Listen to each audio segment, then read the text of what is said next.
Hello, হ্যাঁ আমি একটু শপিং করতে এসেছি। ক্রেডিট কার্ড না আমি আনতে ভুলে গেছি। কিছু টাকা পাঠাতে পারবে? 1 লাখ পাঠাই। হয়ে যাবে।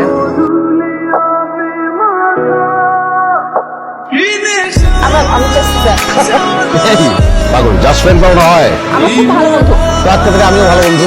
একটা গ্লাস দুটা স্ট্র আর একটা স্ট্র আনতে বলো, আমি তো তিনজনে একসঙ্গে চুমুক দেবো। আধুনিক সমাজ ব্যবস্থা।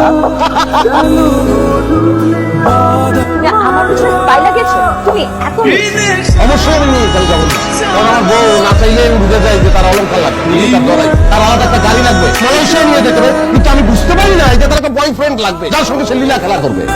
আমার সাইন করা আছে, দিন মোহরের 20 লাখ টাকা আমরা কাউকে পাঠাই। বাড়িটা ভালোবাসা দিচ্ছিলাম, ভিক্ষা দিয়ে গেলাম, ভিক্ষা। সন্ধ্যা থেকে তোমাকে আমি ফোন দিচ্ছি। ড্রিম করার সময় না, ওর আসলে মেজাজ খারাপ হয়ে যায়। যে 20 লক্ষ টাকা আছে না, ট্রান্সফার করে দাও আমার অ্যাকাউন্টে। একটা বিজনেস প্ল্যান করেছি। তুমি এক টাকা পাবে না। টাকা পাবো না, তাহলে তোকে কেন বিয়ে করছি? টাকা যদি আমি নাই পাই, এটা দেওয়ার জিনিস আমি বিয়ে করার তো দরকার ছিল না। আমি তো তোমাকে ভালোবেসে সবকিছু ছেড়ে চলে এসেছি। ভালোবাসা না, ভালো তো তোকে আনোয়ার বাসতো। তুই যেহেতু সেই আনোয়ারকে ছেড়ে আমার কাছে আসতে পেরেছিস, আরেকজনের কাছে যাবি না? পাখি আসছে কি? টাকা যদি নাই পাই, তোর মতো সেকেন্ড হ্যান্ড জিনিস তো বিয়ে করার দরকার ছিল না। আমি নিজের হাতে নিজের জীবনটা শেষ করে ফেললাম।